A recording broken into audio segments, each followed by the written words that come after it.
I was stirring a fragrant minestrone, the kitchen air thick with herbs and simmering vegetables, when Serafina Dubois, my daughter-in-law, struck my head with a metal ladle. The blow sent a jolt of pain through my skull, a searing heat against my temple where the hot metal had made contact. "Who cooks like that, you incompetent?" Serafina shrieked, her voice a grating discord in the quiet hum of the house. I stumbled back, my hand flying to the throbbing spot, the ladle still clutched in her hand like a weapon. From the living room, I heard the television. My son, Julian, was there. He simply turned up the volume, the sound of a game show laugh track swelling, as if he hadn't heard, as if it didn't matter. 5 minutes later, a deafening crash came from the kitchen. Pots, dishes, my body hitting the floor.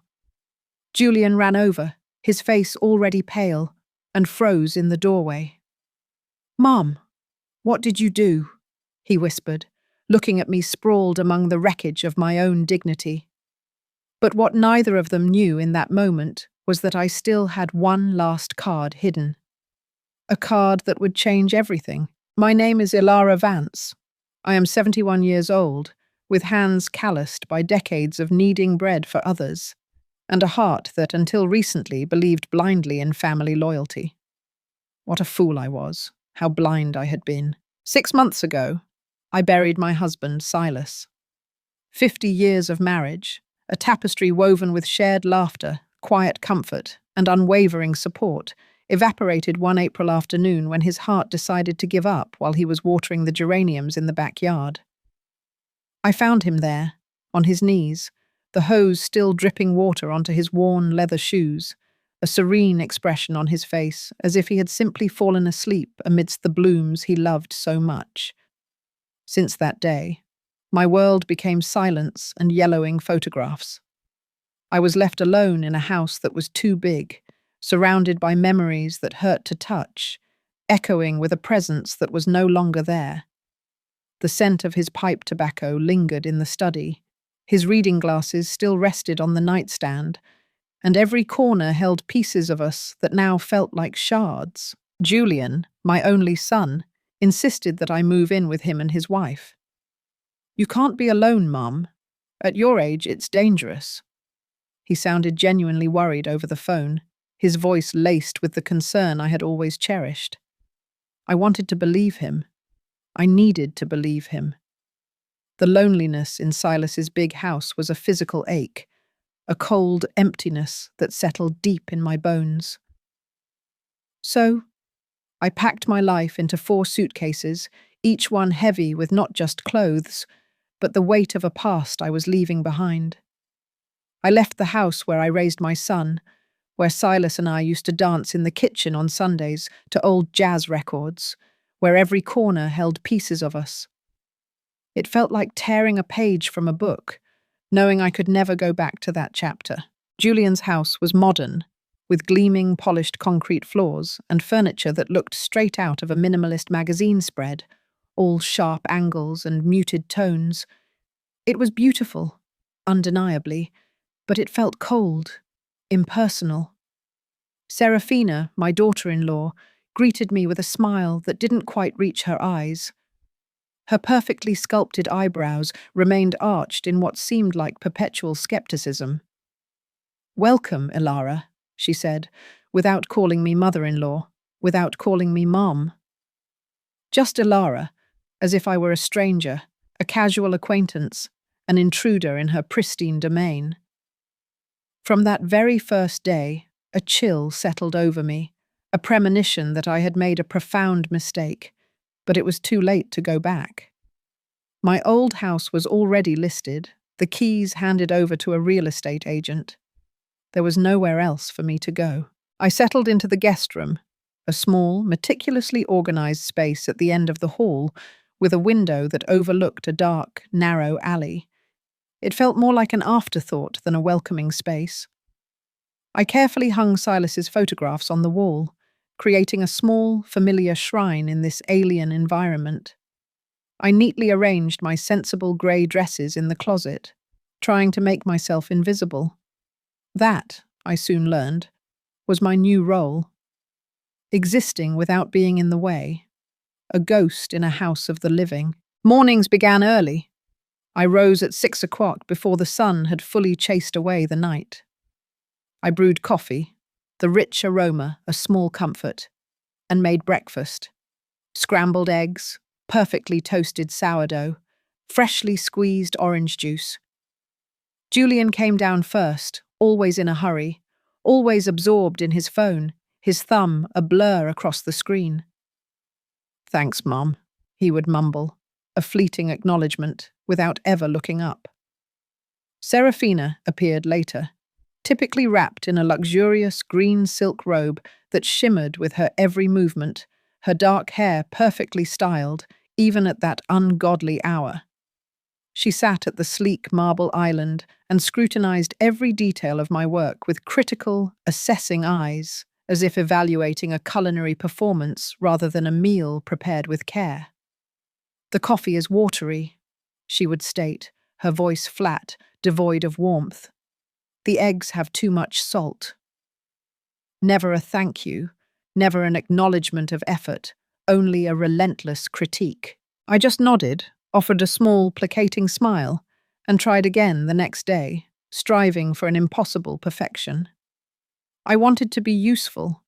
I wanted to be needed. I wanted to believe I still had a place in my son's life, a purpose beyond simply existing. Days bled into weeks, each one a repetitive cycle of domestic tasks.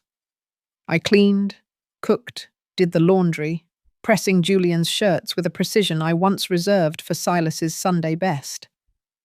I became a shadow moving through the house, picking up invisible crumbs, folding towels into immaculate squares, tidying spaces no one else seemed to notice.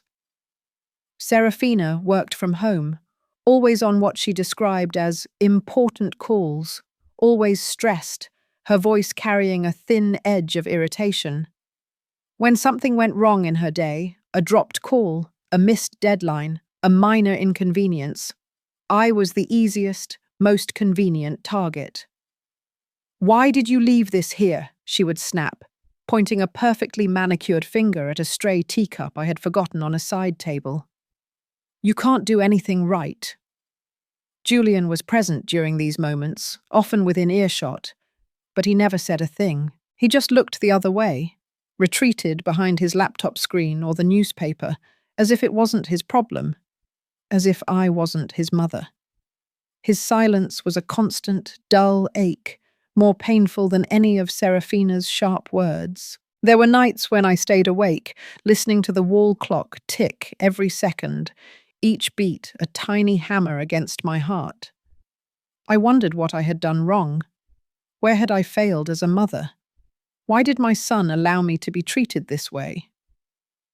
The questions circled endlessly in my mind, a tormenting carousel of regret and confusion.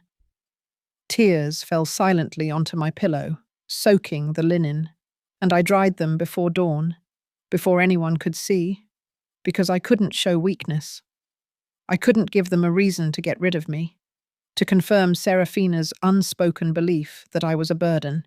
But that afternoon, while I was preparing the vegetable minestrone that Julian loved so much as a boy, a recipe that had once brought a smile to his face, something inside me simply broke. I was chopping carrots with careful precision, focused on making everything perfect, each vegetable a tiny, vibrant jewel, when Serafina burst into the kitchen like a hurricane. Her presence was always an intrusion, a sudden shift in the atmospheric pressure of the room. "What are you doing?" she demanded, her voice already edged with that sharp, critical tone I knew too well. "Minestrone for dinner," I replied softly, my back still to her, trying to keep my voice steady, unprovoked. "Julian's favorite recipe." She moved closer, peered into the steaming pot, and her perfectly made-up face twisted in disgust. "This looks like pig slop. How much salt did you put in? Are you trying to poison us?" Her words were not just an insult to my cooking, but daggers aimed directly at my heart. I tried to explain, to offer a defense, but she wouldn't listen. She never did. She grabbed the metal ladle from the pot, the very one I had been using, and before I could react, before my mind could even register the impending danger, she slammed it against my head. The blow left me stunned, a sudden explosion of white light behind my eyes.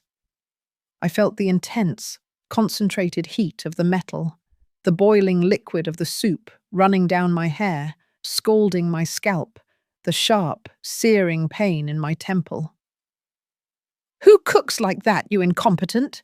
Serafina screamed, her voice echoing throughout the sterile, unforgiving house. I stumbled, clutching the edge of the stove for support, my legs suddenly weak beneath me. From the living room, I heard the television.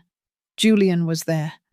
He could hear everything, every word, every shout, and he just turned up the volume, drowning out my pain with manufactured laughter.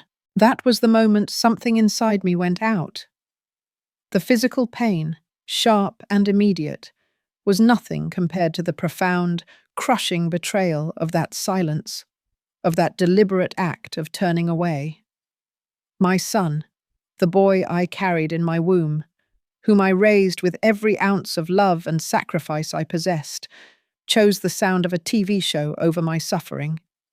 He chose to be an accomplice to my humiliation. I stood there, leaning heavily against the stove, the ladle still dripping minestrone onto the gleaming tile floor at my feet. Serafina looked at me with those cold, contemptuous eyes, waiting for me to apologize, to kneel, to beg her forgiveness for existing, for breathing, for taking up space in her perfect life. But I could only think of Julian, of how the television volume had increased just as she screamed, of how he knew exactly what was happening and chose not to see it, chose not to act. "You're pathetic," Serafina spat, crossing her arms over her chest, her posture radiating disdain. "Look at this mess. You can't even make a damn soup. I don't know why Julian insisted on bringing you here. You're a burden, a useless person just taking up space." Every word was a slap, a brutal confirmation of my worthlessness in her eyes. I wanted to answer, to defend myself, to scream back, but my voice was trapped somewhere deep in my throat, choked by unshed tears and a sudden paralyzing rage. I tried to clean up, to collect the scattered drops of soup from the floor, but my hands were trembling uncontrollably. My head was throbbing where the ladle had hit me, a dull, insistent ache. Serafina stormed out of the kitchen, her high heels clicking sharply on the concrete floor, leaving me alone amid the steam and the deafening silence. 5 minutes. That was all it took for me to make a decision. I looked at the pots, pristine and perfectly aligned on the stove. I looked at the dishes, carefully stacked in the drainer. I looked at that kitchen, a space I had tirelessly cleaned every day for months, trying to earn a place in this house that was never truly mine. And something inside me simply exploded. It wasn't planned, it wasn't calculated. It was a raw, primal scream of pure survival instinct, a desperate act of reclaiming some small piece of myself. I grabbed the largest pot, the one containing the minestrone she had criticized so savagely, and emptied its contents into the sink. The hot liquid ran down the drain with an almost violent sound, a gurgle of defiant release. Then I grabbed another pot, a heavy stainless steel one, and another, a ceramic casserole dish. I let them fall, some onto the pristine floor, others against the polished kitchen counter.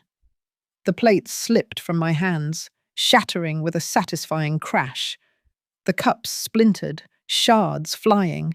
Cutlery flew through the air, clattering like hailstones. It was a chaotic, liberating, necessary clamor. Each breakage, each shattering sound was a piece of my broken pride, my suppressed anger, my unacknowledged pain finding release. I heard Julian's hurried footsteps. "What was that?" he shouted from the hallway, his voice laced with alarm. When he reached the kitchen, he stopped dead in the doorway, his eyes wide, his face drained of all color as he saw me there, standing amidst the chaos, surrounded by overturned pots, spilled minestrone, and broken dishes.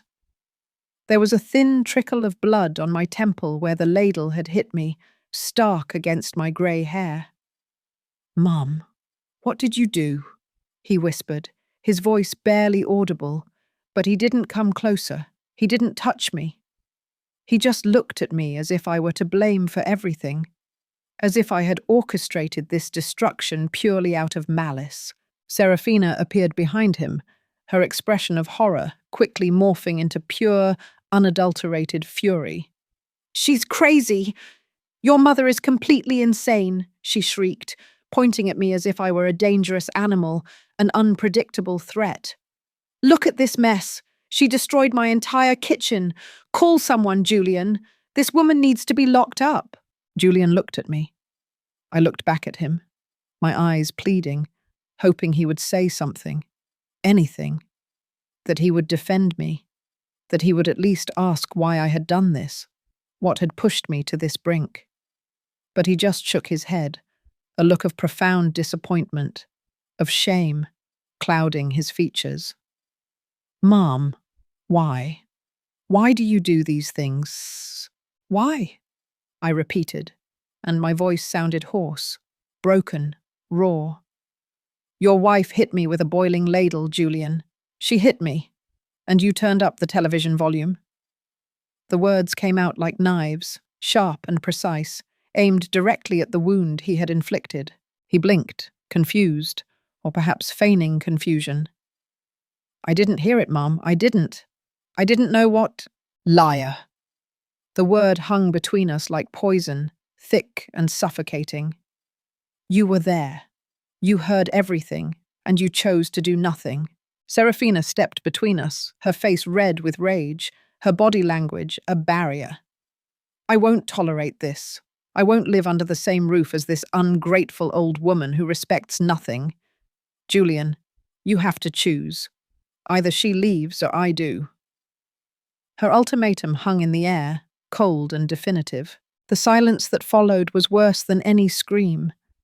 I looked at my son, begging him with my eyes to choose me, to remember who raised him, who spent sleepless nights by his side when he had a fever, who worked 2 jobs to pay for his college tuition, who had loved him unconditionally his entire life. But Julian was looking at the floor, his hands shoved deep into his pockets, defeated, his shoulders slumped. "I'm sorry, Mum," he finally mumbled, his voice barely a whisper, an apology that felt hollow, directed more at his own discomfort than at my pain.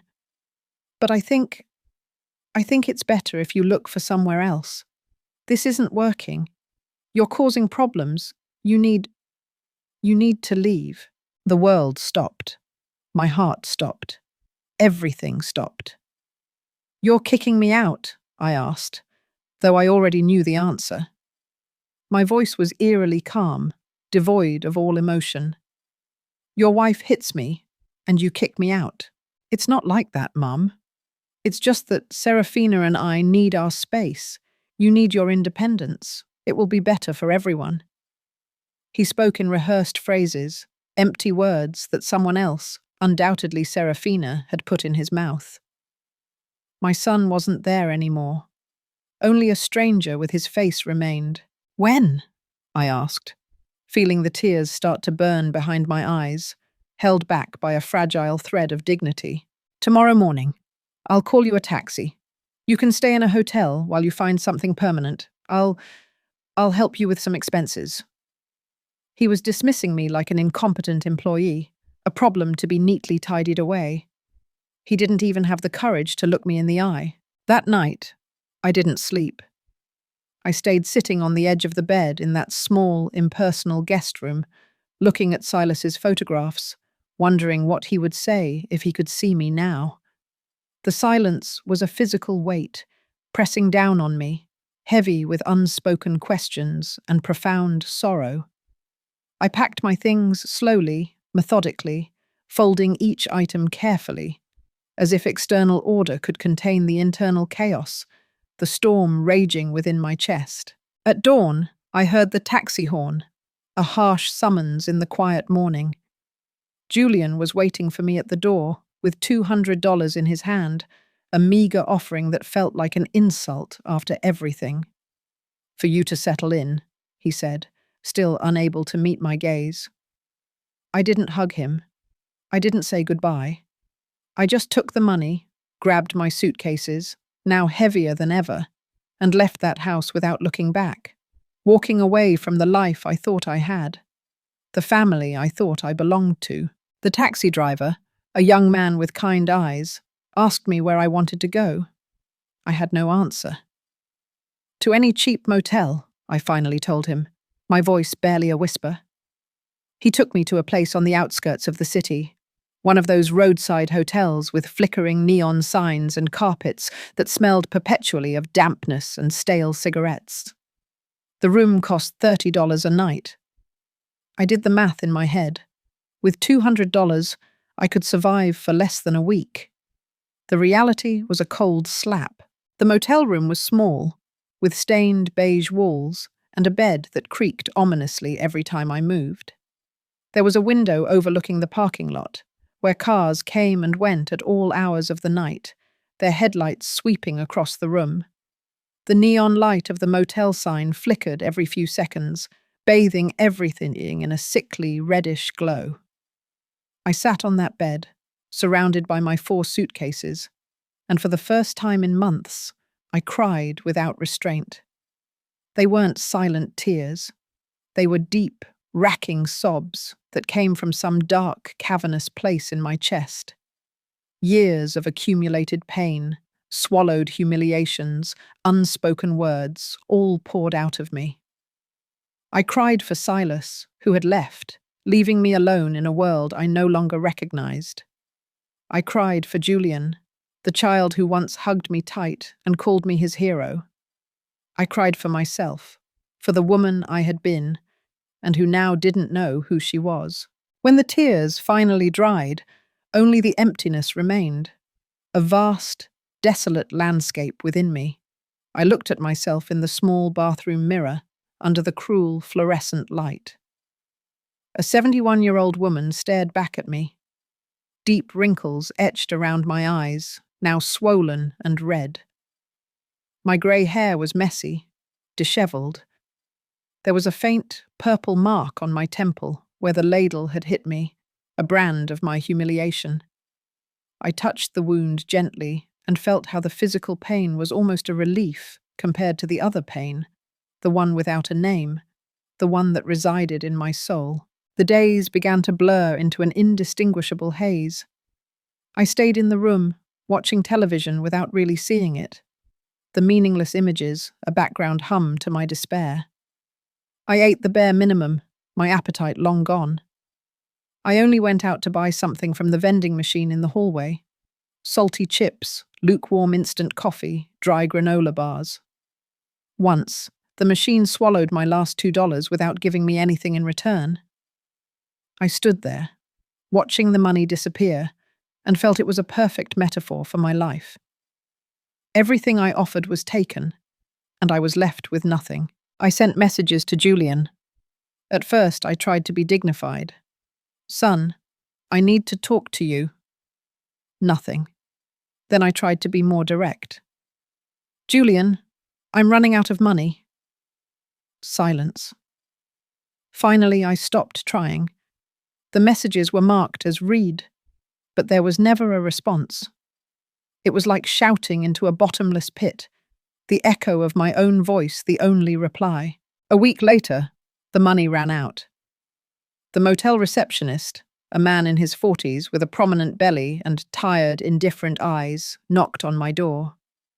"Ma'am, I need you to pay or vacate the room." His voice wasn't cruel, just professional, indifferent, accustomed to such requests.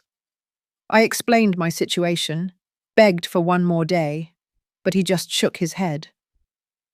"I'm sorry, ma'am. Those are the rules."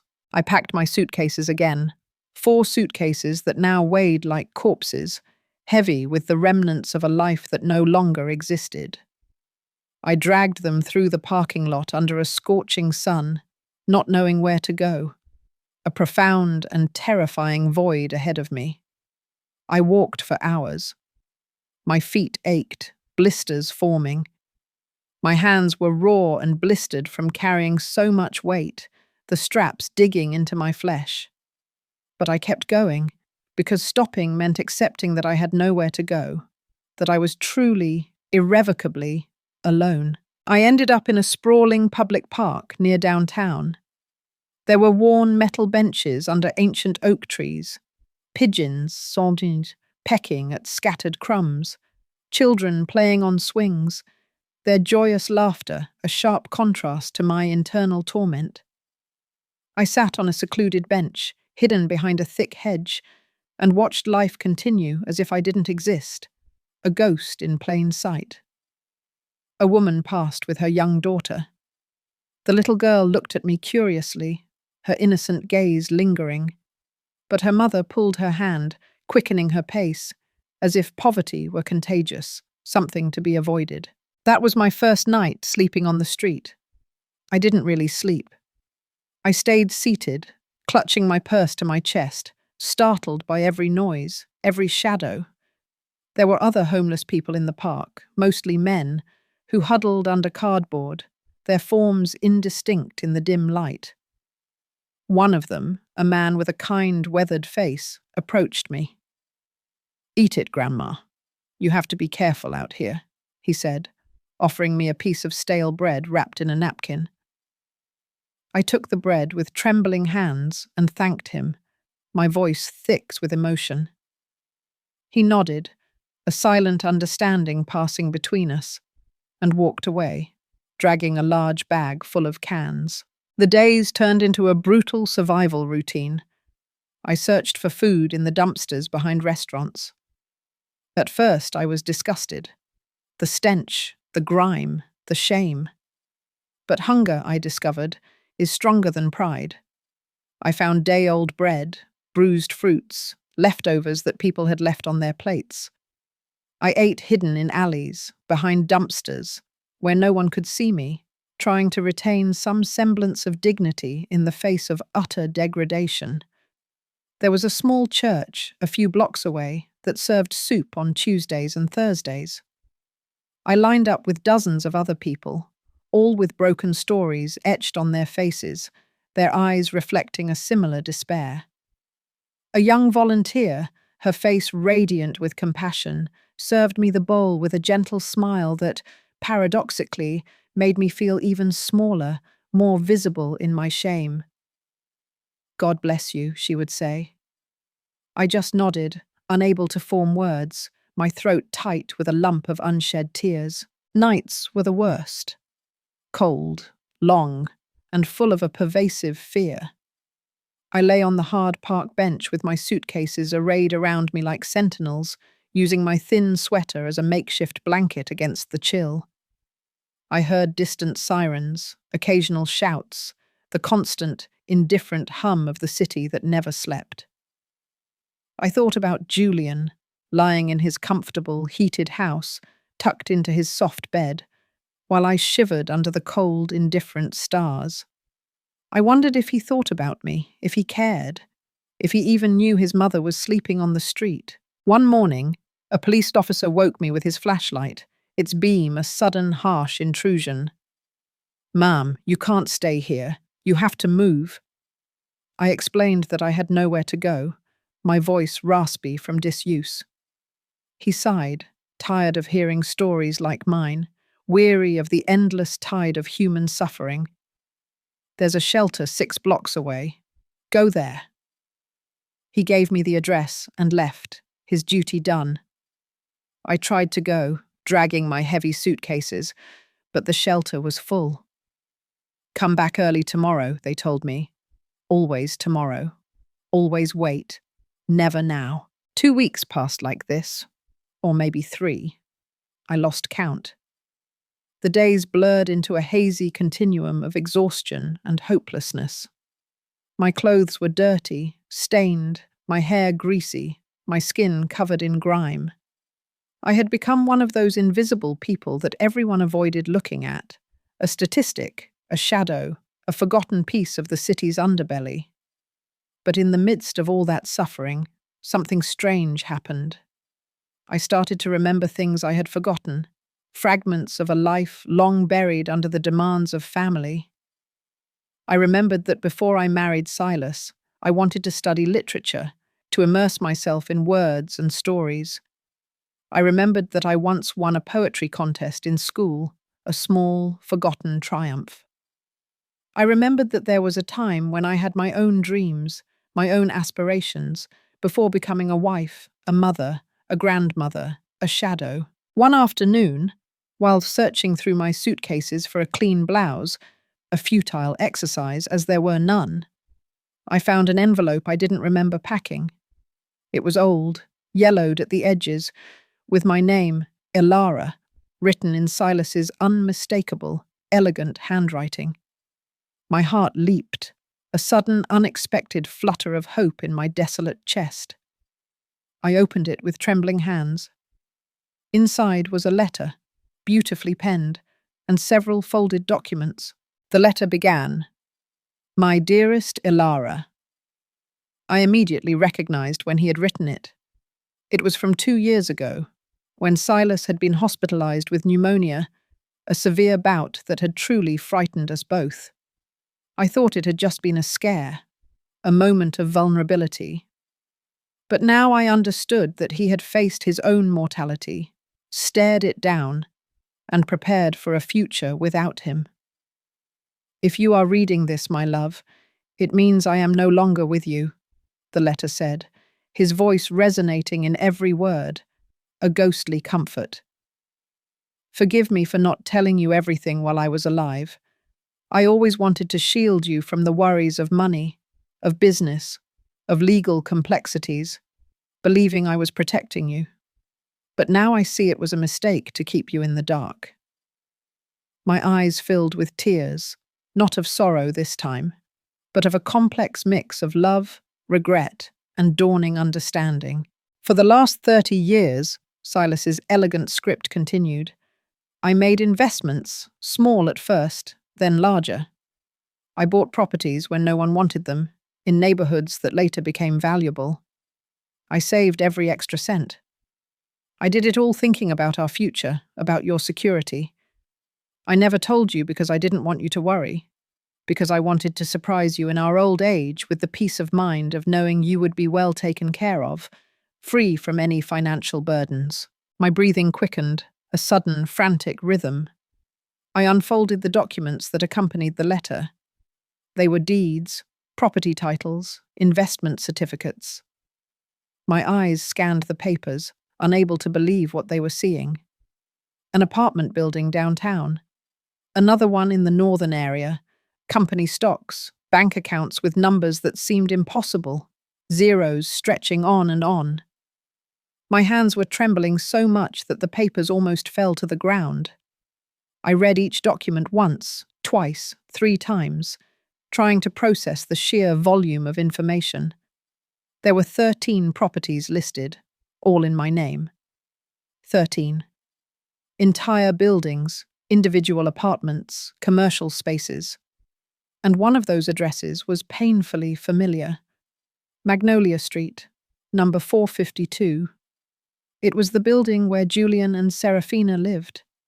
The building where I had been kicked out, where I had been humiliated, hit, and discarded like trash, was mine. It had been mine all this time. I felt something churn in my stomach, a dizzying sensation. It wasn't just surprise.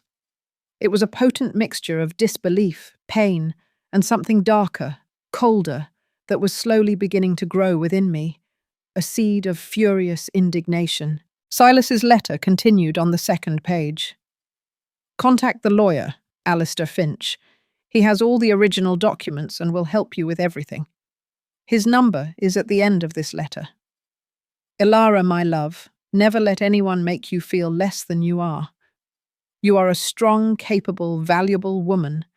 If someone treats you badly, remember that you have the power to defend yourself. I loved you every day of my life. Take care, your Silas." I sat on that park bench, surrounded by my suitcases, by the detritus of my discarded life, holding the proof that I was not the destitute, forgotten woman everyone saw passing by. I was the owner of an estate valued at millions of dollars, millions, and I had been sleeping on the street, eating from the garbage, begging for crumbs. The irony was so brutal, so exquisitely cruel, that I didn't know whether to laugh or cry. I did both.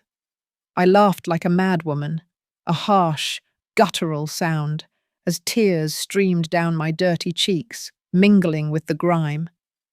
People passing by looked at me with pity or fear, quickly moving away from the crazy old woman in the park. But I wasn't that woman anymore. Or maybe I still was. But now I knew something they didn't. I searched through my meager belongings until I found a payphone that still worked, miraculously untouched by vandalism. I dialed the number for the lawyer, Alistair Finch, with trembling fingers. It rang 3 times before a professional, crisp voice answered. "Finch and Associates Law Firm. How may I help you?" "I need to speak with the lawyer, Alistair Finch," I said, my voice hoarse, broken from weeks of barely using it.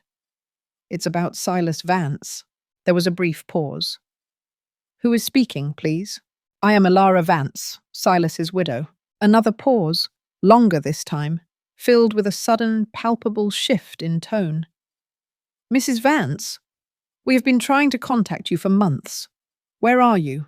Mr. Finch urgently needs to see you." I gave them the park's address, the exact bench I was sitting on. They told me they would send a car in less than 30 minutes. I returned to my bench and waited, clutching those documents as if they were the only real, tangible thing in the world. Maybe they were. The car that arrived was a sleek black sedan, elegant and understated, with tinted windows that concealed its occupants. The driver, a young man in a sharp suit, got out and looked at me with a neutral, professional expression, as if picking up dishevelled homeless women were part of his daily routine. "Mrs. Vance?" I nodded.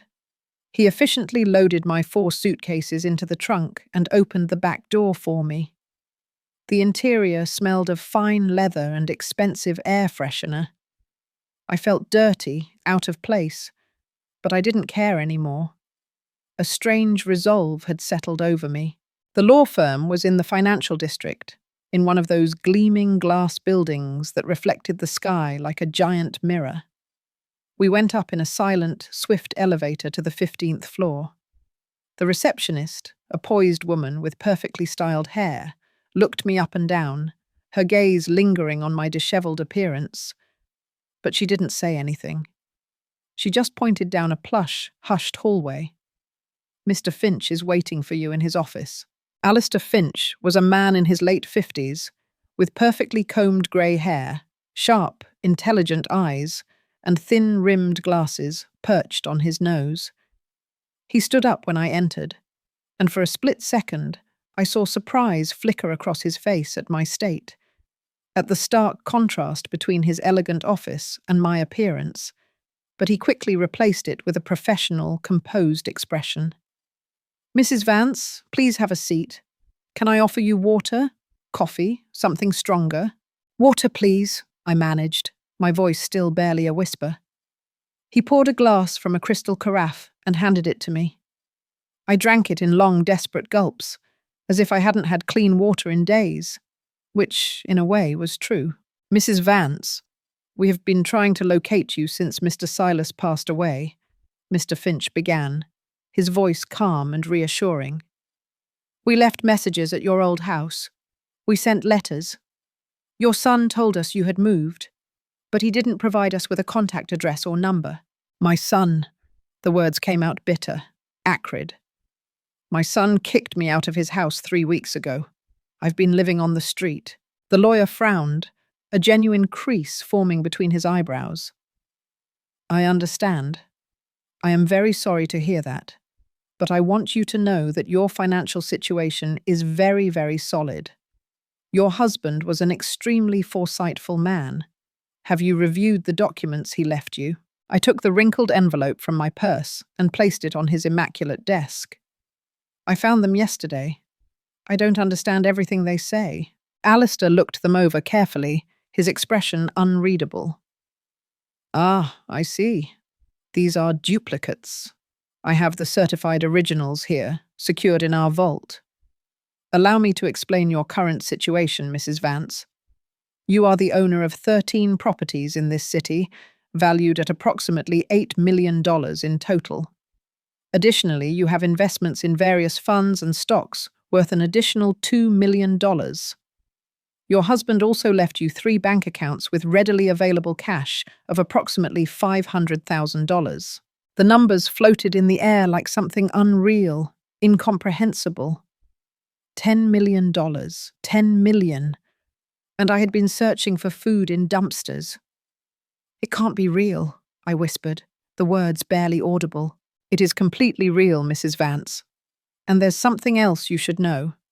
One of the buildings you own is on Magnolia Street, number 452. According to our records, your son, Julian Vance, and his wife, Serafina Dubois, occupy apartment 301 in that building.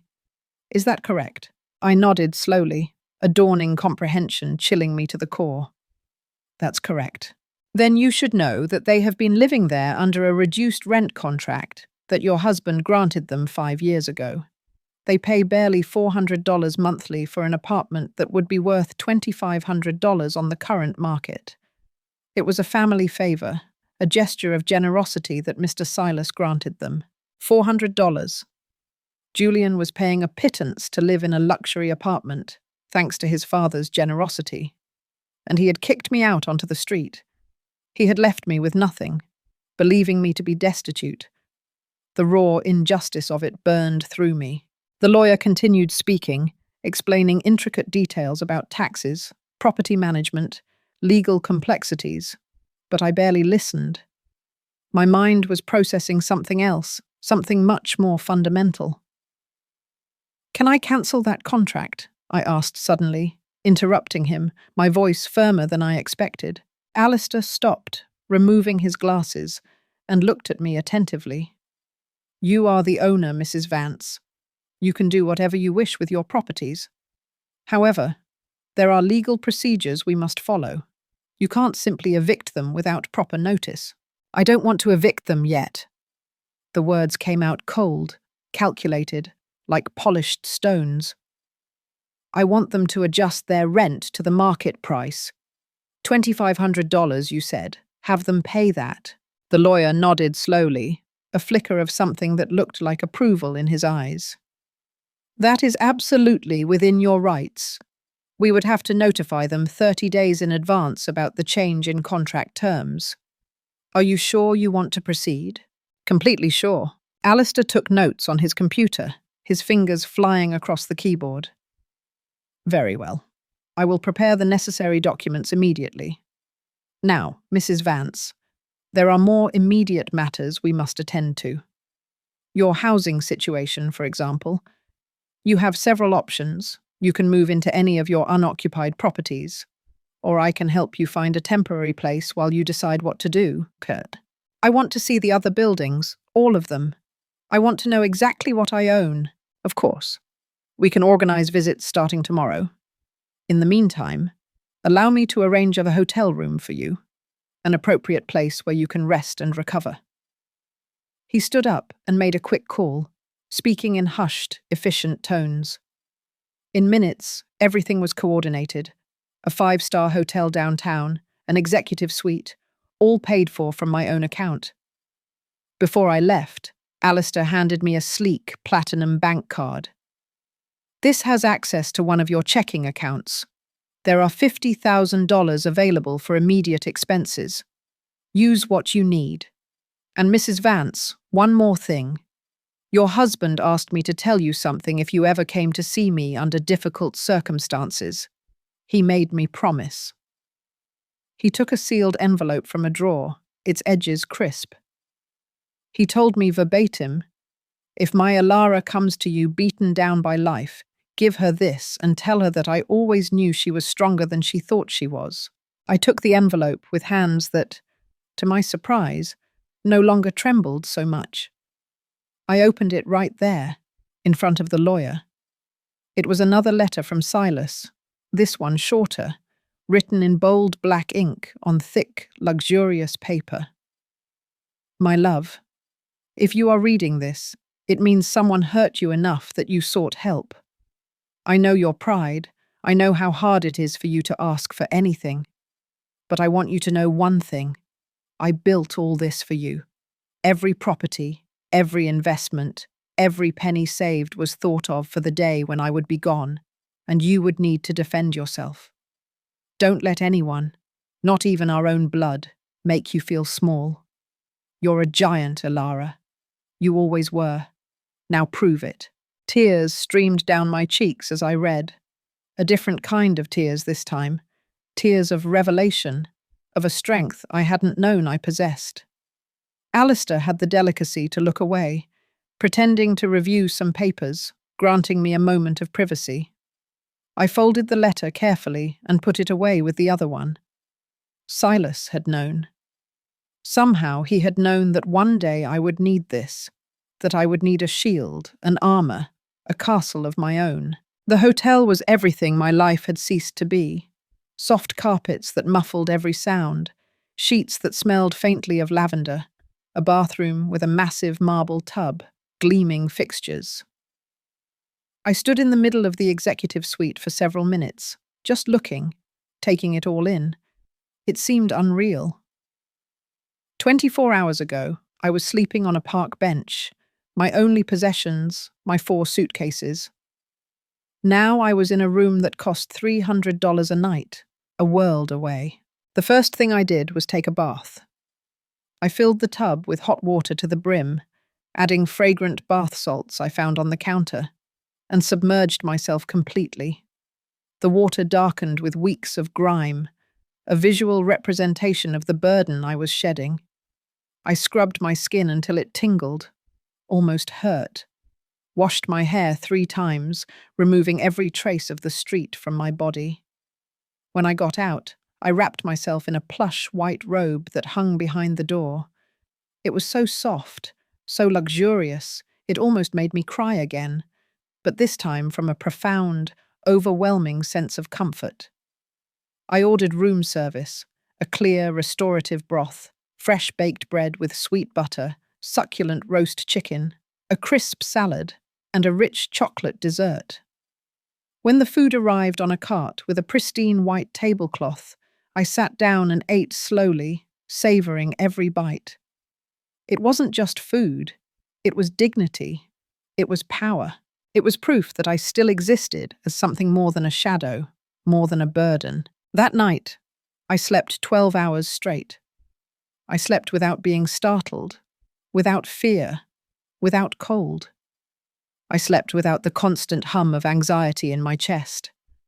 When I woke up, the sun was streaming through the heavy curtains, painting stripes of gold across the room, and for a moment I didn't remember where I was. Then everything came back. The documents, the money, the properties, my new astonishing reality. For the next few days, Alistair took me to see each of my properties. Apartment buildings in bustling neighborhoods, commercial spaces in thriving plazas, even a small shopping center in the southern area of the city. Each place represented years of Silas's silent, diligent work, investments made with patience, foresight, and a profound, unwavering love for me. He explained how everything worked: the rental contracts, the maintenance schedules, the monthly income projections. I listened intently, asking questions, taking notes like a diligent student, absorbing every detail. The net income from all your properties totals approximately $45,000 a month, he told me one day while we were reviewing reports in his office. After taxes and maintenance costs, you are looking at an annual income of about $400,000.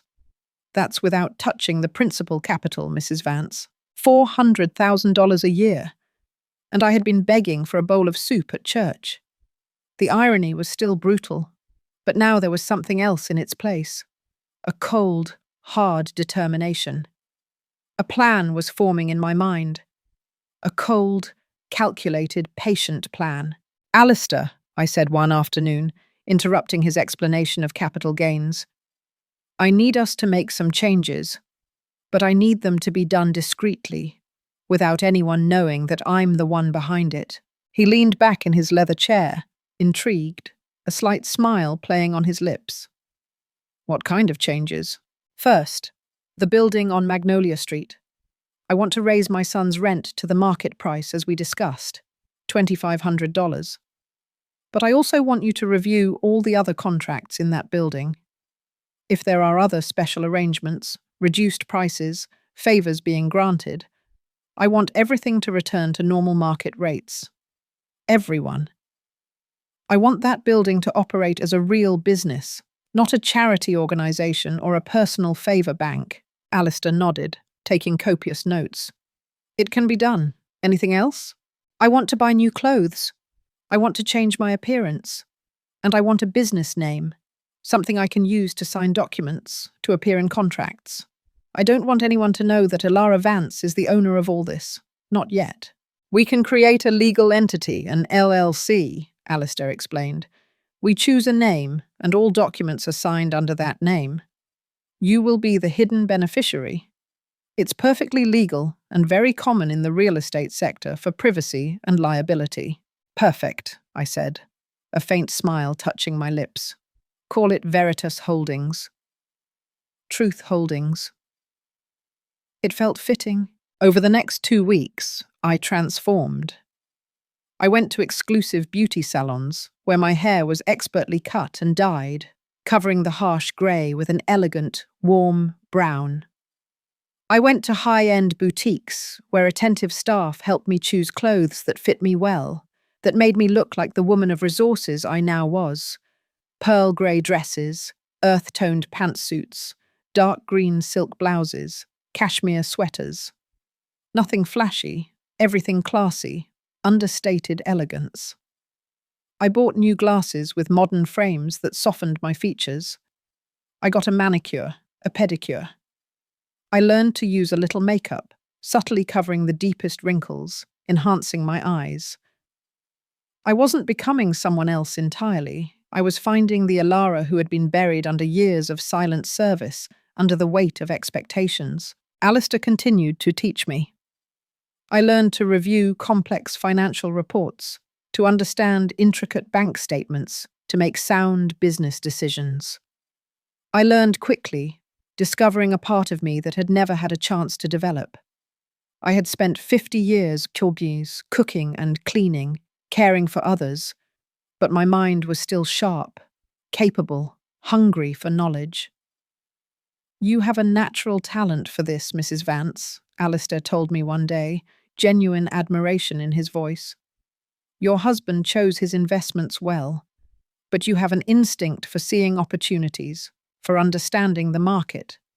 It's natural for you. Maybe it was. Maybe it always had been. But no one had ever given me the opportunity to discover it. Silas had been a good man, a loving husband, but even he had kept me in the dark about finances, believing he was protecting me. Now I understood that true power didn't come from being protected, but from having the tools to protect myself, to stand on my own 2 feet. The rent increase notices were sent to all tenants in the Magnolia Street building, signed by Veritas Holdings, legally represented by Finch and Associates law firm. The increases were justified within legal limits, but they were significant, especially for those who had been paying reduced rates for years, unaware of the generosity bestowed upon them. Alistair kept me informed of the reactions. Some tenants called furiously, others tried to negotiate, some simply accepted. There's one apartment in particular that has called 7 times, he told me one afternoon. Apartment 301, a Julian Vance. He says he had a special contract with the former owner, that this must be a mistake. It's not a mistake, I replied calmly, my voice flat, devoid of emotion. Tell him the special contract expired with the death of Mr. Silas Vance. He must now pay the full rate or vacate. He is asking to speak with the owner directly. Tell him the owner is unavailable. All communications must go through you, Alistair. Days passed, Alistair kept me informed of the unfolding drama. Mr. Vance is trying to get a loan to cover the new rent amount. Apparently, he and his wife are living beyond their means. They have significant credit card debt, a financed luxury car. The rent increase is putting significant pressure on their finances. Good. The word came out cold, without emotion. I didn't feel satisfaction exactly, but I didn't feel guilt either. I was watching the natural consequences of the decisions Julian had made. He had chosen a wife who spent more than they earned. He had chosen to live in a luxury he could only afford thanks to his father's generosity. He had chosen to kick his mother out onto the street.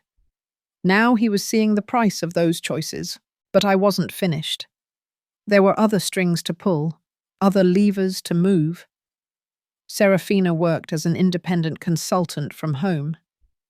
I did a little investigating myself, using resources Alistair provided me, discreetly, of course. I discovered that one of her main clients, a mid-sized marketing firm, rented office space in another one of my properties at the South Commercial Plaza. Alistair, I said one morning, looking up from a property management report. This client who rents Unit 203 at the South Plaza, how much do they pay? He checked his files, his fingers scanning the digital data. $2,200 a month. It's a large space. Good business. They always pay on time. Raise their rent to $3,500. Alistair looked up, surprised. That is a very significant increase, Mrs. Vance. They might decide to move. Then let them move. It's my property, and I want to charge what it's worth. The client at Unit 203 did not move, but they did reduce their expenses. One of the first things they cut was contracts with external consultants, including Serafina. Alistair informed me almost casually during one of our weekly meetings, a faint, knowing smile on his lips. By the way, it seems your strategy is having side effects. The business at the South Plaza cancelled several vendor contracts. One of them was with Serafina Dubois, your daughter-in-law. I didn't say anything. I just nodded. A small, imperceptible gesture, and continued reviewing other documents. But inside, I felt something akin to satisfaction. It wasn't revenge yet. It was justice. It was the universe readjusting, removing unearned privileges, balancing the scales that had been so cruelly tipped. Weeks passed. I continued living in the hotel, studying, learning, transforming. I signed up for an online course on property management. I read books on personal finance, on investment strategies, on business ethics, books I had never had time for before.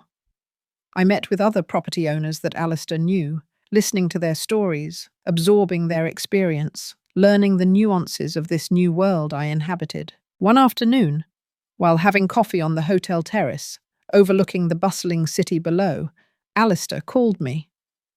Mrs. Vance, there's a situation you need to know about. Your son, Julian, requested a hearing with the building's management. He is 2 months behind on rent.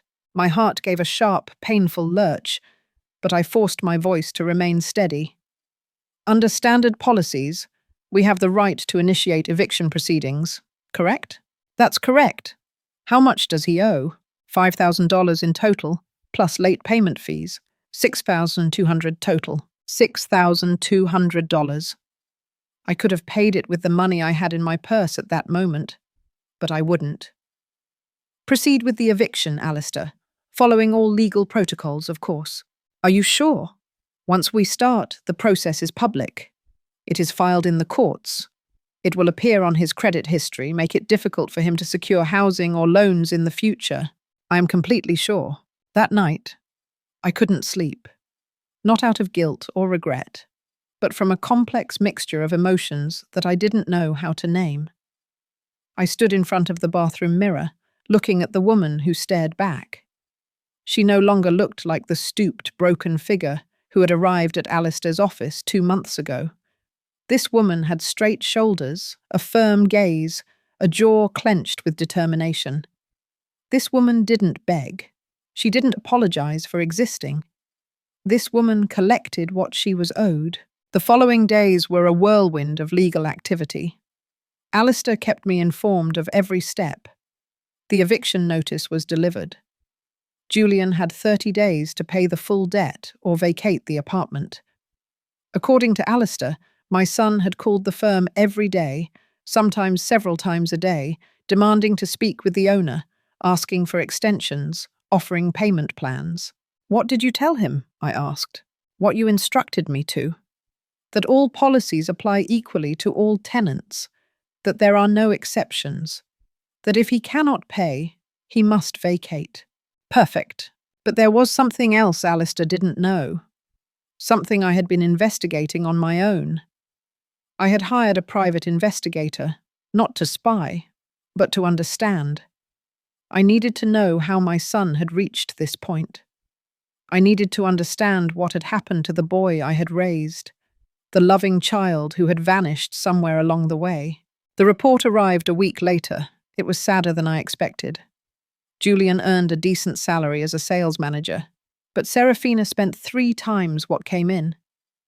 Credit cards maxed out, personal loans to cover other loans, extravagant meals at expensive restaurants 5 times a week, designer clothes she wore once and forgot in the closet, a lifestyle built entirely on debt and appearances, a fragile facade. The investigator also included notes on their relationship. They had had public arguments. Neighbors reported frequent shouting, doors slamming, tense, suffocating silences. Serafina blamed Julian for not earning enough money. Julian blamed Serafina for spending too much. It was a vicious cycle of resentment and recriminations, a toxic dance. I read the entire report twice. A part of me, the part that was still a mother, wanted to intervene. I wanted to call Julian, offer him help, guide him toward better decisions, to somehow rescue him from this self-made trap.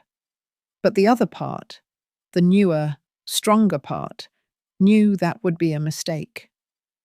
Julian needed to hit rock bottom. He needed to face the full, unvarnished consequences of his choices. Only then could he truly grow. Besides, he had let me hit rock bottom. He had seen me on his kitchen floor, bleeding, humiliated, and he had turned up the television volume. He had kicked me out onto the street with $200 and a vague promise of help that never materialized. He hadn't called to check if I was alive. He hadn't asked if I had somewhere to sleep. He hadn't cared. That was the truth that hurt more than any physical blow. My son had stopped caring about me long before kicking me out of his house. Maybe he had never really cared. Maybe he only saw me as an obligation, an inherited burden that he had finally found a way to discard. On day 28 of the eviction period, Alistair called me. Julian paid. He got the money somehow. He paid the full $6,200 this morning. I felt something akin to disappointment, a strange, hollow sensation. Where did he get the money? I don't know for sure, but I have a theory. There is a new charge on the credit report I monitor for the building.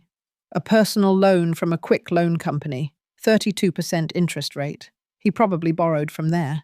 32% interest. Julian had exchanged one debt for a worse one, a more insidious trap. He had bought himself time, but he hadn't solved anything. I understand. Keep monitoring. Let me know of any changes. 2 weeks later, the next rent payment was due. Or rather, it wasn't. It didn't arrive. Julian was late again. This time, I didn't wait. "Start the eviction process immediately, Alistair," I told him. "No additional warnings. We apply the rules to the letter." While all this was happening in the legal and financial world, I continued with my personal transformation. I signed up for yoga classes in the mornings, not purely because I needed exercise, although that helped too, but because I needed to learn to be silent with myself, to breathe, to exist without the constant noise of serving others, of reacting to others' needs. I also started writing. I bought a beautiful brown leather notebook and an elegant fountain pen, and I wrote every night before bed. Not a diary exactly, but reflections, thoughts about who I had been, who I was now, who I wanted to be. I wrote about Silas, about our years together, about the things I never told him, the quiet moments that defined our love.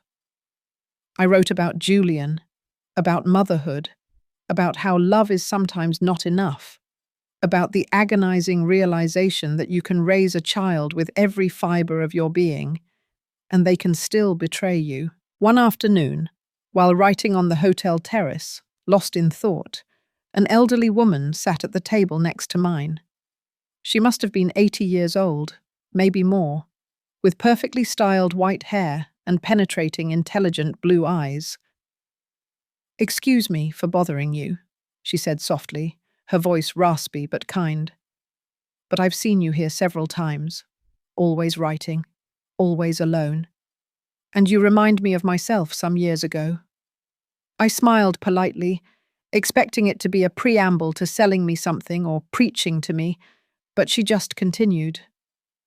"I also went through a late transformation in my life. After my husband died, I discovered I didn't know who I was without him. I had been a wife, a mother, a grandmother, but never just myself. So I had to learn it. Is that your case too?" Her words struck me with uncomfortable precision, a direct hit to the core of my recent experience. "Something like that," I admitted, a lump forming in my throat. "The hard part isn't discovering who you are," she said, looking toward the distant horizon, her eyes filled with ancient wisdom. "The hard part is giving yourself permission to be it, especially when the person you discover is not who others expect you to be." She looked directly at me then, her gaze unwavering. "But it's worth it, dear. Completely worth it." She stood up, patted me gently on the shoulder, and left. I never knew her name. I never saw her again, but her words stayed with me, resonating somewhere deep, a beacon of understanding. She was right. The hard part wasn't discovering who Alara was without Silas, without Julian, without the role of the self-sacrificing, invisible mother. The hard part was giving myself permission to be that person. A person who collected what she was owed. A person who didn't automatically forgive. A person who set boundaries and made them be respected. The eviction process advanced relentlessly. Alistair sent me updates every 2 days. Julian had hired a cheap lawyer who tried to find technicalities to delay the inevitable. They argued that the rent increase had been excessive, that certain protocols hadn't been followed, that they deserved more time. But Alistair had done everything to the letter. Every document was in order. Every notification had been correctly delivered. There was no escape. "The eviction hearing is scheduled for next Thursday," Alistair informed me one afternoon. "It's a formality. With the documentation we have, the judge will rule in our favor. Your son will have to vacate within a maximum of 10 days after the ruling." "I'll be there," I said suddenly, surprising even myself. Alistair raised his eyebrows, surprised. "At the hearing?" "It's not necessary, Mrs. Vance. I can represent you completely. In fact, it's better if you're not present. It maintains your anonymity, your distance from the situation." "I want to be there," I insisted, my voice firm. "In the room, but not as an involved party, just as an observer." "You can," he mused for a moment. "Eviction hearings are public.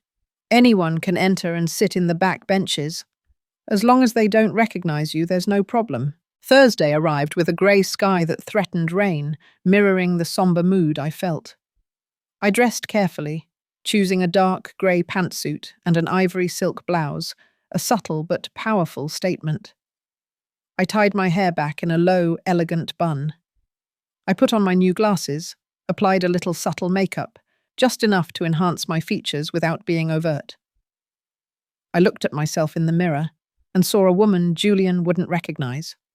I was no longer the stooped mother cooking soup in his kitchen, waiting for his acknowledgement. I was someone else, someone stronger, someone in control. The courthouse was an old, imposing building with hallways that smelled of old paper and stale coffee.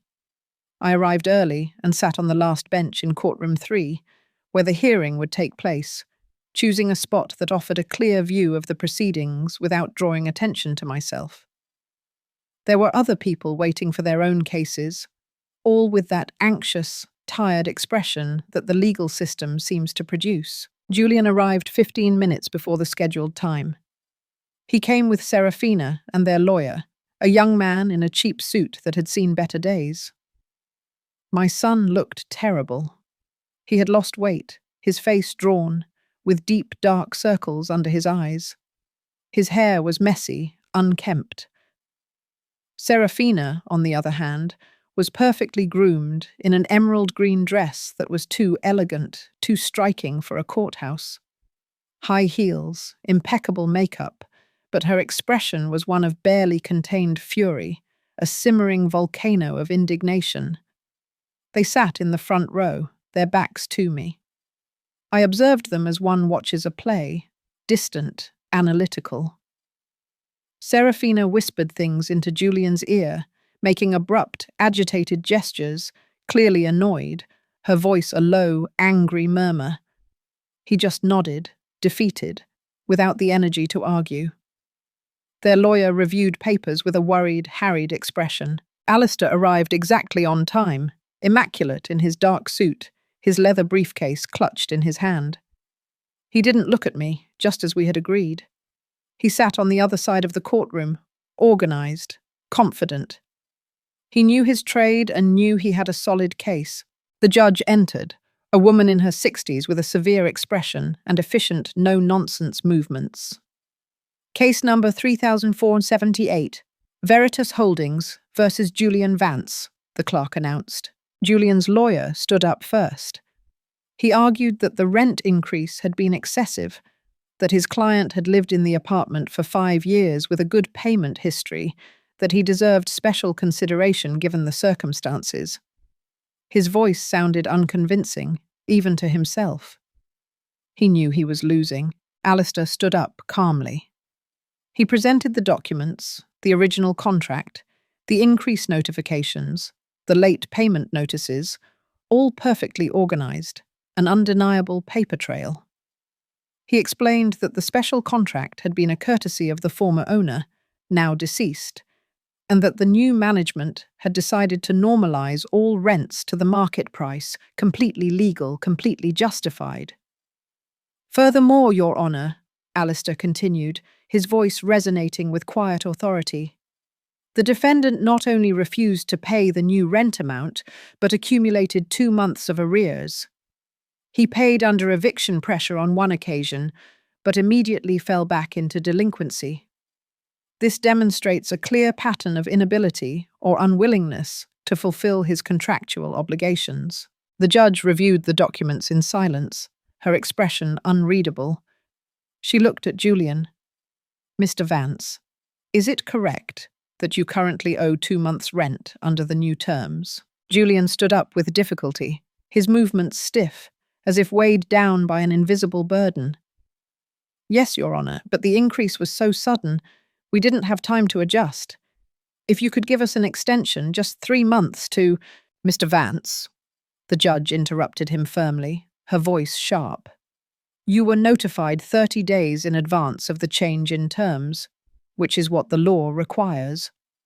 You had sufficient time to adjust or find another place. Do you have the money owed at this moment? Julian looked at his lawyer, then at Serafina, who glared at him with undisguised contempt, then at the floor. No, Your Honour, not at this moment. Then I have no choice but to rule in favour of the plaintiff. Mr. Vance, you have 10 days to vacate the property. If you do not do so voluntarily, forced eviction will proceed. Next case. The gavel struck the table with a sharp, final sound. Everything had ended in less than 20 minutes. Julian remained paralysed in his place, his face a mask of disbelief, as if he couldn't process what had just happened. Serafina exploded. This is unfair. You can't do this. We have rights. she yelled toward the judge, her voice shrill and desperate. But it was too late. The next case was already being announced. Their lawyer took her arm, trying to get her out of the courtroom before she was charged with contempt. Serafina resisted, shouting incoherent things about corruption and abuse, a whirlwind of impotent rage. Julian followed her in silence, dragging his feet, the very image of defeat, his shoulders slumped, his head bowed. They passed by my bench without looking at me. I was just another person in the room, invisible, irrelevant. I watched them until they left, their figures disappearing down the hallway. Then I stayed seated for a few more minutes, letting the reality sink in. I had won. Legally, formally, I had won. But I didn't feel the euphoria I expected. Just a kind of emptiness, like after a storm has passed, leaving behind a profound silence. I left the courthouse through a side door. Alistair had told me he would wait for me at a nearby coffee shop. I found him at a back table with 2 cups of coffee already served. "Well," he said when I sat down, a knowing look in his eyes. "It went as planned." "Yes. How do you feel?" I thought about the question, really considered it. How did I feel? Strange, I finally admitted. Like I closed a door. But I still don't know what's on the other side. Alistair nodded with understanding. "What you did today wasn't cruel, Mrs. Vance. It was just fair. Your son made decisions that led him here. You simply let him face the natural consequences of those decisions." "I know. Rationally. I know," I said, a sigh escaping my lips. "But that never changes, does it? Not even when they change." We drank coffee in silence. Alistair didn't push me to talk more. He was good at that, at knowing when silence was more useful than words. After a while, he took a folder from his briefcase. "I have to show you something. It arrived this morning, a request from one of your other tenants in the Magnolia building." I opened the folder. It was a handwritten letter addressed to Veritas Holdings. It was written by a woman named Martha Gomez, tenant of apartment 105. She explained that she was a single mother with 2 children, who worked as a nurse on the night shift, and had always paid her rent on time, even through difficult periods. She asked very respectfully if it was possible to reconsider the rent increase in her case, or at least stagger the increase over several months to allow her time to adjust. She attached copies of her payment receipts, proof of income, and glowing reference letters from her employer. I read the letter twice, my gaze lingering on the worn paper, the careful, elegant script. "What do you think?" I asked Alistair. "It's your decision. Legally, you are not obligated to make exceptions, but this woman seems genuine, and she has an impeccable payment history." I thought about Martha Gomez, whom I didn't know, working night shifts, juggling 2 children and a demanding job, simply trying to make ends meet. I thought about how many times I had been in a similar position, begging for a little consideration, a little grace, a moment of understanding from a system that often felt unyielding. "Accept her proposal," I finally said, my voice softer, more human. "Stagger the increase over 6 months, and tell her that if she continues to pay on time, we will consider keeping her rent permanently below market as a gesture of goodwill." Alistair smiled slightly, a genuine warmth in his eyes. "That is very generous, Mrs. Vance." "It's not generosity," I corrected him gently. "It's recognizing the difference between someone who is genuinely struggling and someone who is just evading responsibility. I wouldn't become Serafina, Alistair." I signed the approval right there. It was a line I had decided to draw. I would be tough on those who had hurt me, on those who abused unearned privileges.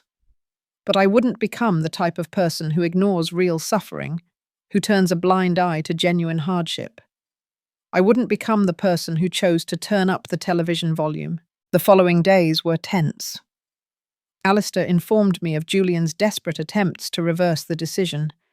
He had appealed the ruling, which would only delay things by 1 more week. He had tried to get additional loans, but his credit was already ruined, a consequence of his own poor choices and Serafina's extravagant spending. He had placed ads selling furniture, electronics, anything of value. The appeal was rejected in 3 days. The appeals judge didn't even require a hearing, just reviewed the documents and confirmed the original ruling. Julian now had less than a week to vacate. According to the private investigator who was still monitoring the situation, your son and Serafina had begun packing, but the arguments between them had intensified dramatically. Neighbours report shouting every night, the investigator informed me by phone. Yesterday, Mrs. Dubois left the building with 2 suitcases and took a taxi. She hasn't returned. Apparently she's staying with a friend. And Julian? I asked, hating myself for asking, for the lingering thread of maternal concern. He's still there alone, packing. One of the neighbours says they saw him crying in the hallway last night while carrying boxes to the elevator. The image hurt more than I expected. My son, alone, crying while packing the remnants of his life, his dreams shattered. But I didn't call. I didn't intervene. This had to happen. He needed this breaking point. 2 days before the eviction deadline, Alistair received an unexpected call. It was Julian, he told me when we met that afternoon. He wants to speak with the building owner. He says he has something important to say. He's begging for a meeting. The question hung in the air between us, heavy and unspoken. Did I want to see my son? Did I want to hear what he had to say? A part of me, the part that never stopped being a mother, screamed, yes. But the other part, the newer, stronger, wiser part, had doubts. Do you know what he wants to say? No, only that it's important, that he needs to explain something. I thought for a long minute. Tell him I will agree to see him, but not as his mother, as the representative of Veritas Holdings, and it has to be in a neutral place, in your office, tomorrow at 3 in the afternoon. Alistair nodded. Does he want me to be present? No, I said, my voice firm. I have to do this alone. That night, I didn't sleep. I mentally practiced what I would say, how I would react, how I would control my emotions. I stood in front of the mirror and rehearsed maintaining my expression, neutral, firm, without betraying emotion. I had to be strong. I couldn't allow Julian to see the mother desperate for his love, the woman who had cried in the dark for him. He had to see the businesswoman I now was, the owner, the person who commanded respect. At 2, the next afternoon, I arrived at the law firm. Alistair had let me use his private office, a spacious room with a panoramic view of the city. I sat behind the large, imposing desk in the black leather chair, the case documents spread out in front of me, a symbolic barrier. I was dressed impeccably. A charcoal grey pantsuit, a crisp cream-coloured blouse, my hair perfectly styled, subtle but definitive makeup. I didn't look like Alara, the grieving widow, the discarded mother. I looked like Mrs. Vance, or rather like the formidable force behind Veritas Holdings. At exactly 3 o'clock, I heard voices in the reception area. My heart started beating faster, a frantic drum in my chest, but I forced myself to remain outwardly calm. The door opened and Julian entered, alone. He stopped dead when he saw me. For an infinite moment, we looked at each other in silence. I saw his brain processing what his eyes were seeing. Confusion first, then disbelief, then a dawning, absolute shock. "Mom," he whispered, as if he were seeing a ghost, his voice a frail thread. "Sit down, Julian." My voice came out cold, controlled, devoid of the warmth he once knew. It wasn't the voice of a mother. It was the voice of an owner, a judge, an executioner of consequence. He stumbled toward the chair in front of the desk, unable to take his eyes off me, his gaze fixed, desperate.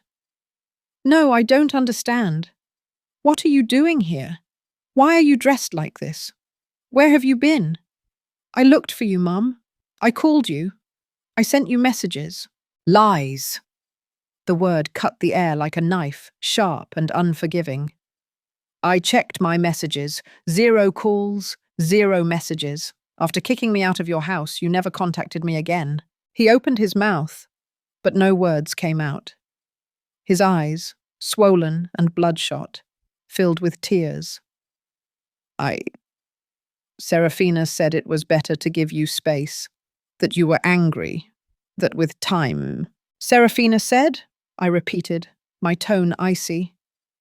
Julian, since when did you let your wife make decisions about your relationship with your mother?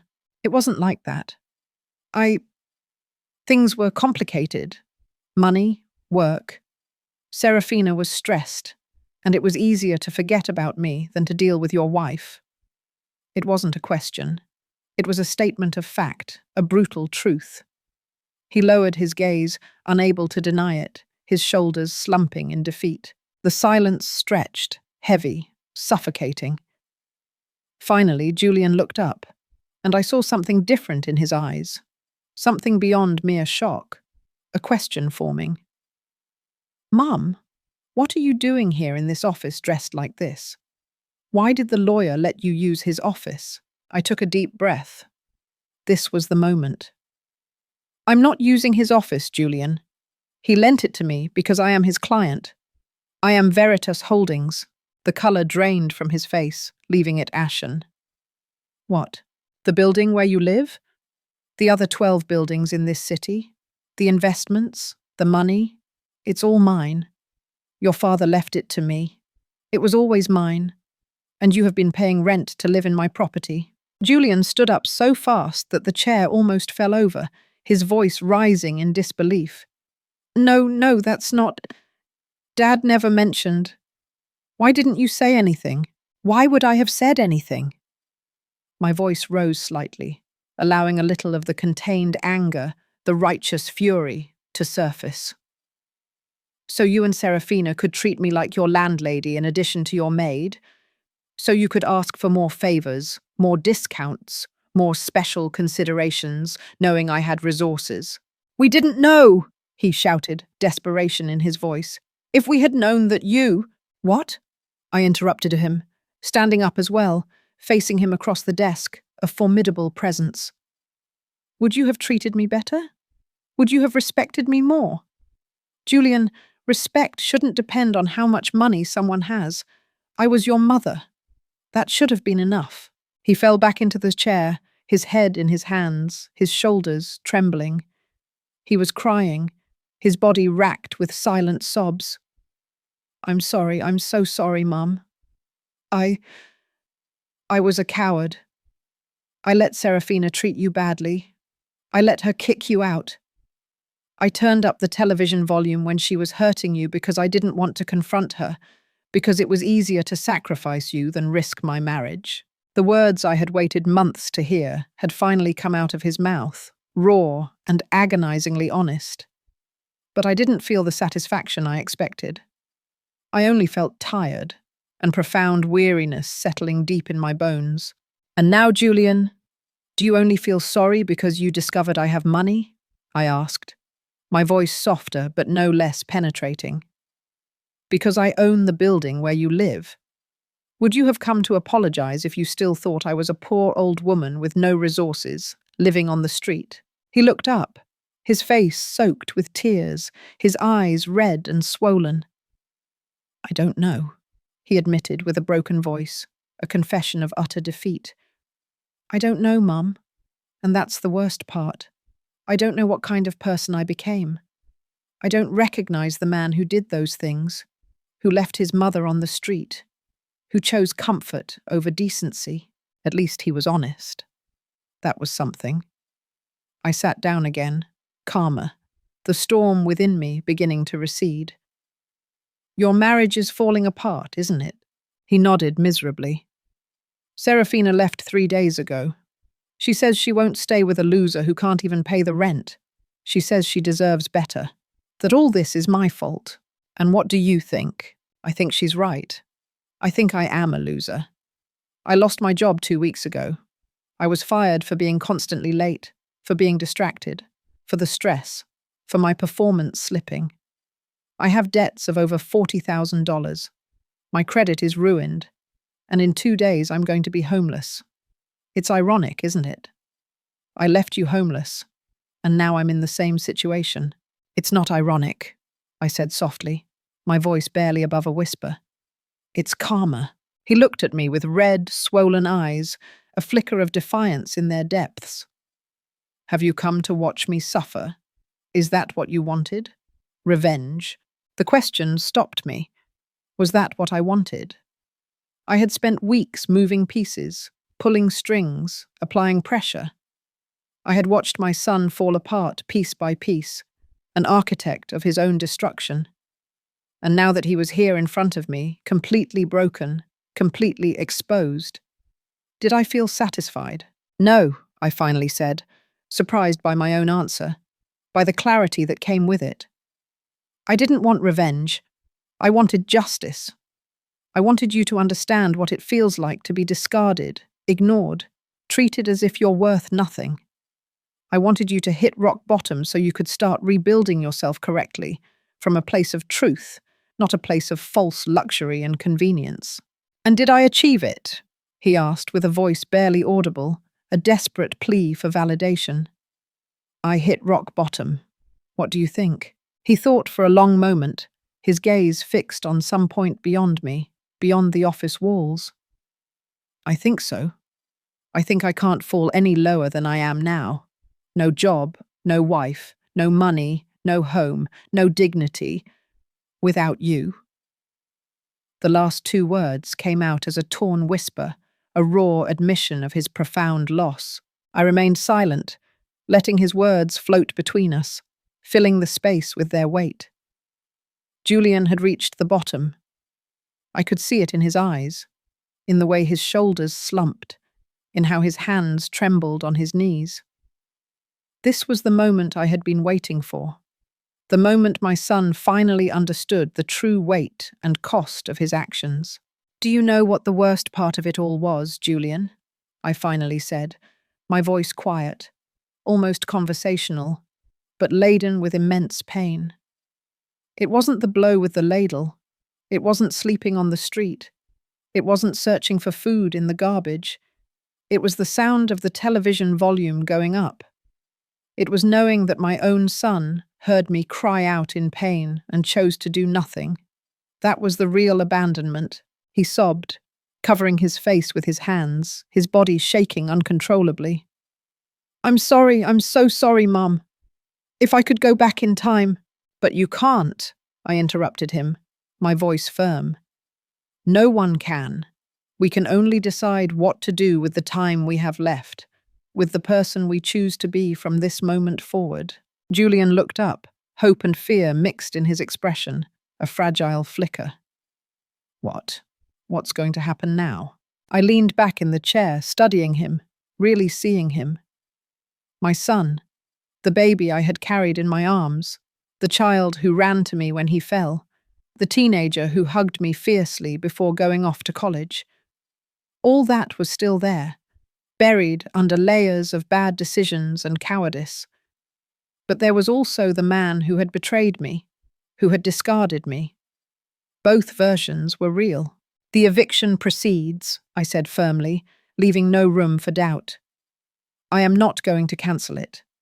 You need to leave that apartment. You need to leave that life behind.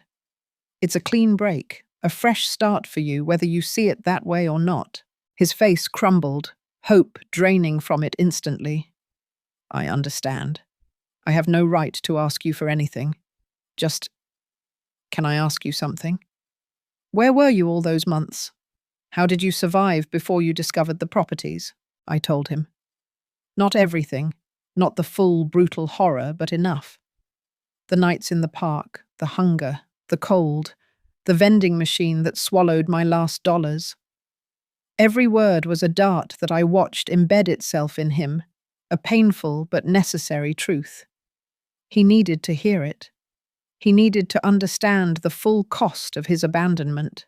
When I finished, Julian was openly weeping, not trying to hide it. I failed you in the worst possible way. Dad must be ashamed of me. Wherever he is, he must hate me for what I did to you. Your father loved you, I said softly, a maternal tenderness resurfacing despite everything, even when you made mistakes. But he also knew that real love sometimes means letting people face the consequences of their actions. That's why he built this legacy for me, so I would have the resources to defend myself if I ever needed to, so I would never be helpless again. Will you ever forgive me? The question hung in the air, fragile and desperate. The truth was, I didn't know. I don't know, Julian. Forgiveness isn't something I can force. It's not a switch I flip because you finally apologized. It's a process. And first, I need to see real change, not just pretty words born of desperation. He nodded, wiping his tears with the back of his hand, accepting the terms. What can I do? How can I show you I've changed? It's not about showing me anything, I clarified. It's about you becoming the man you want to be. The man your father would have been proud to call his son. A man of integrity, of courage, of compassion. I stood up, signaling that the meeting was over, that our time had run its course. You have 2 days to vacate. Use that time wisely. Julian stood up slowly, as if every movement cost him enormous effort, his body heavy with the weight of his revelations. At the door he stopped and turned around, his voice raw. Mum, one last thing. When I find somewhere to stay, when I manage to get my life sorted out, can I call you? Even if it's just to know you're okay. I thought about my answer carefully, weighing the implications. You can try, I finally said, my voice quiet but clear. But I don't guarantee I'll answer. Not until I see actions, not just words. Not until I see that man you described, the one your father would be proud of. He nodded, accepting the difficult terms. Thank you for seeing me, for listening to me. I know I didn't deserve it. And he left. I was left alone in the office, feeling the immense weight of what had just happened. It hadn't been the explosive confrontation I might have imagined. There were no screams or dramatic rejections, just the cold, hard truth, served on a platter of inevitable consequences. The following days were spent in a kind of emotional limbo. Alistair informed me that Julian had vacated the apartment one day before the deadline. He had left the place clean, the keys correctly handed over, a small gesture of his newfound responsibility. According to the building doorman, he had left in a taxi with only 3 suitcases and an expression of total defeat. Do you know where he went? I asked Alistair, hating myself for asking, for the lingering thread of maternal concern that still tugged at my heart. No, Mrs. Vance, he didn't say. A part of me wanted to investigate, find out where he was, make sure he at least had a roof over his head. But I held back. Julian was an adult. He needed to sort this out himself. I couldn't keep rescuing him. That phase of my life was over. Serafina, for her part, had completely disappeared. According to my sources, she had moved back in with her parents in another city, blaming Julian for everything, her sense of entitlement unwavering. She had posted things on social media about weak men and wasted time, but never mentioned her own role in the disaster. Typical. With the apartment vacant, I decided to make significant changes. I hired a talented designer, and we completely renovated the space. New floors, fresh paint, modern appliances, luxurious finishes. Apartment 301 became the jewel of the building, a testament to its true value. I rented it in less than a week to a young professional couple for $3,000 a month. But the building wasn't the only thing that needed renovation. I did, too. I decided it was time to leave the hotel and create a real home, a sanctuary of my own. I chose one of my properties, a charming small house in a quiet, tree-lined neighborhood with a garden that faced south, bathing it in warm sunlight. It had 2 bedrooms, a kitchen with large windows overlooking the greenery, and a wooden deck, perfect for peaceful morning coffees. I spent weeks decorating it. I didn't hire designers this time.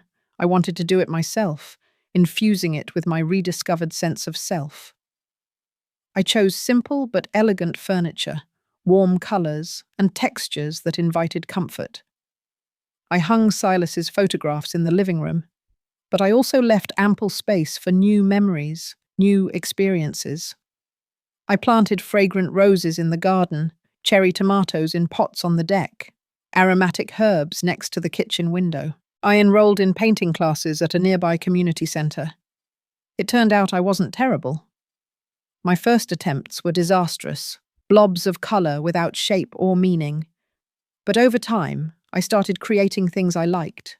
Simple landscapes, serene still lives, even self-portraits that for the first time captured who I was truly becoming, a woman of depth, resilience, and quiet strength. I also started volunteering at the shelter I had tried to visit that terrible night when I had nowhere to go, when I was truly at rock bottom. I served food twice a week. I listened to the stories of other homeless people, understanding that each one had their own unique path to despair, their own silent battles. I donated generously, but I also gave something more valuable: my time and my empathy, born of lived experience. One afternoon, while serving soup, I recognized someone. It was Remy, the man who had offered me bread that night in the park. He looked cleaner now, more hopeful, a spark returning to his eyes. "Grandma," he said, surprised, a wide smile spreading across his face. "Is that you? You look different." "I am," I replied, smiling back, a genuine, radiant smile. I found myself. 3 months passed without news of Julian. He didn't call. He didn't write. Part of me was relieved, able to breathe freely without the constant weight of his disappointment. Another part felt his absence like a wound that wouldn't quite close, a ghost of a maternal ache. But I kept going. I continued building my life, discovering who Alara was beyond being a mother, a wife, a shadow. Then, one Saturday morning, while watering the roses in my thriving garden, a burst of coral and yellow blooms, my phone rang. Unknown number. I hesitated, a flicker of apprehension before answering. "Hello? Mum. It's Julian." His voice, but different, firmer, more humble, stripped of its old entitlement. "It's me. I know you said you might not answer, but I needed to try." My heart beat faster, a sudden, unexpected flutter. "Where are you?" "In a small apartment across town. Nothing fancy, just a studio. But it's mine. I pay for it with my new job. I'm working in a warehouse, night shift. It's not glamorous, but it's honest work. I'm paying off my debts little by little." I felt something loosen in my chest, a knot I hadn't realized was there. "I'm glad to hear that, Julian." "Mum, I'm not calling to ask for anything," he said, his voice earnest. "I just wanted you to know that I'm trying. I'm going to therapy every week. I'm working on understanding why I made the decisions I did, why I let Serafina turn me into someone I don't recognize, why I let myself become a coward." "That's good, Julian. Really good." There was a pause, filled with unspoken emotion. "Do you think someday, could we maybe get a cup of coffee? It doesn't have to be soon. Whenever you're ready, if you're ever ready." I looked at the roses I had planted, now blooming vibrant and full. I looked at the house I had painstakingly turned into my sanctuary. I looked at the beautiful, complicated life I had built from the ashes of my past. "Maybe," I finally said, the words soft, open, tinged with a delicate hope. "Someday, when we are both truly ready." "Okay, I can wait. I've learned to be patient." His voice cracked slightly, a hint of the vulnerability he had hidden for so long. "I love you, Mum. I know I don't have the right to say it after everything, but it's true."